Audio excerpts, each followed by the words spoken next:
Hi, Nancy here, and I want to teach you how to do attached I-cord.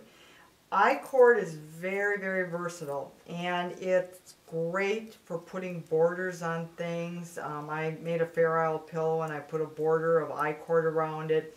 You can do it on jackets, you can do it on your sweater, whatever the case may be. It's very functional in that it'll keep something from stretching. It'll hold its shape. You can add width with something if it's a cardigan. But it all in all has a very nice look. What you want to keep in mind is that you probably want to experiment as far as what size needle you want to use, how wide you want your I-cord to be. You want to try out a few things to make sure it's what you want, it's the look you want. And one of the things I want to show you is when I teach you how to do this is how to go around a corner. See how nice that looks? There's a way to make a nice corner. Otherwise it doesn't lay nicely. But I want to show you how to do this. So I have another swatch here. And how I do mine is I will take, first of all, if this were a sweater or anything of that nature, this would already be blocked, because I don't want anything major changes happening to this after I put the I-cord. Then I've got two things I need to deal with, so I make sure this is blocked first and it's laying nicely. So we're all going to pretend that's nice and blocked. The other thing I do, when I pick up my stitches, I like to knit up the stitches I'm going to use for I-cord. So I don't want to have to restart yarn. So what I do is I pull off a whole lot of yarn. If it's a big area, I might pull off half the ball. And I kind of split it. Not by cutting it, of course, but I end up, this part is going to be for my pickup. And then I'm going to leave this other part for actually doing my I-cord. You'll see.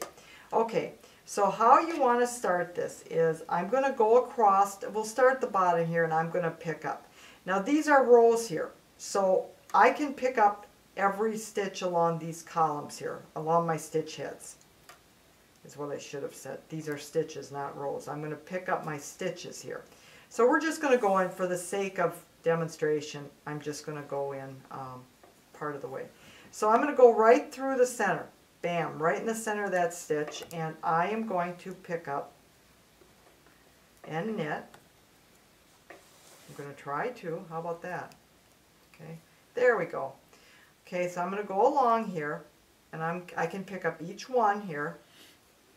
So we're going to go, and I'm taking this yarn that I pulled out. An easy way to estimate how much you may or may not need is I try to double the width, and that's how much I pull off. So that's a good way to eyeball it, I guess, if you want to do it that way. So we're going to go across. Some people find using a crochet hook works easier. Personal preference. Okay, and I always use either a nice long circular needle or a double point. That doesn't tend to work though for big things, so I use my circular needle because it's really slick, if you see why. So I'm just going to go across here. Okay, all right. Okay, now, here we go. These are my stitches I've picked up. Now to get this started, of course, the first thing I need to do is to get some stitches on my needle. So now, you see this other end that's attached to the ball? It's there waiting for me, which is why I did it that way. Okay, so I am going to, excuse me, let's put that back down there. I'm going to knit, do a knitted cast on and get 3 stitches up on this needle. I'm going to do a 3-stitch I-cord. So you have to start with something, so we're going to put 3 stitches. 1, 2, 3. Now you can do a cable cast on if you prefer, whatever you like, it's up to you. Alright, so now we're going to begin. 1, we're going to knit 2, okay, then we are going to, I like to do slip knit, pass a slip stitch over when I do my I-cord. Some people do knit 2 together, some people do SSK, some people knit through the back loop. Doesn't matter, whatever you prefer, just be consistent. Okay, so we're going to slip as if to knit, then I'm going to knit the next stitch, then I'm going to pass it over, okay? Now we're going to replace. I know when you're starting this, you're kind of looking at like, what is that? Okay, so we're going to knit 1, 2, slip, knit, pass the slip stitch over, replace.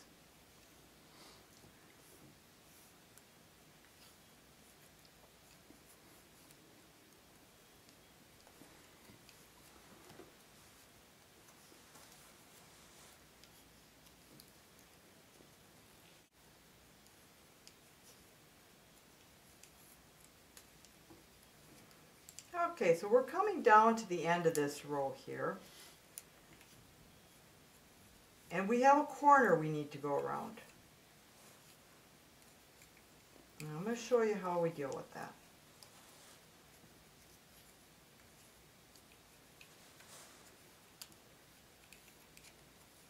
Okay. We got one more to go. Okay, slip those back onto our needle.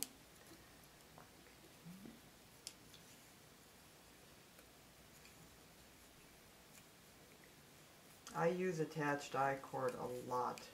So I always make sure I buy extra yarn so I have it for that purpose. Because you never know when you just look at something and say, you know, it needs something. And you can do something out of a contrasting color. Very pretty. Okay, so now we're down. I've obviously run out of stitches to pick up. And we're down on this corner here. And I need enough fabric to make that corner. So what I'm going to do is I'm going to do one row of I-cord and not attach it. So all I'm going to do is knit 3. Okay? Alright? And then I'm just going to put them back. And I'm going to look at it and say, you know what? Is that going to make it around the corner? And it sure will. So I'm going to put them back onto my right needle. And then I'm going to start picking up this edge. Now when you're dealing with rows, the pickup rate is not 1 for 1. It often is 3 stitches, skip the 4th. Sometimes it's 2 stitches, skip the 3rd. You've got to play with it and see. This one I did 3 and I skipped the 4th. So we're going to go under the selvage here. Okay, there's your selvage stitch right there with the whole stitch. I am going to go into that area right there and I'm going to bring up a stitch. 1, 2, I'm going to pull this up so you don't have to listen to that rope. 3. Now I'm going to skip 1. Okay, 1.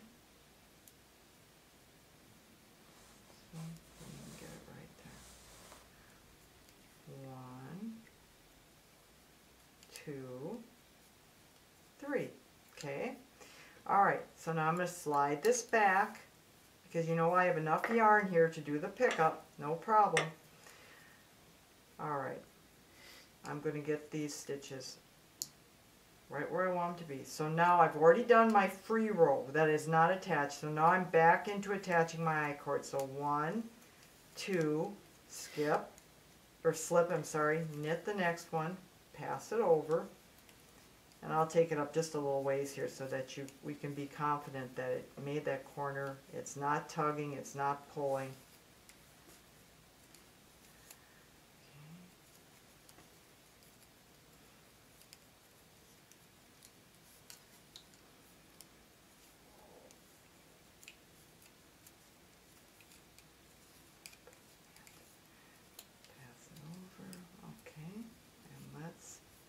Alright, let's just turn it and look at it and see if we did a good job here.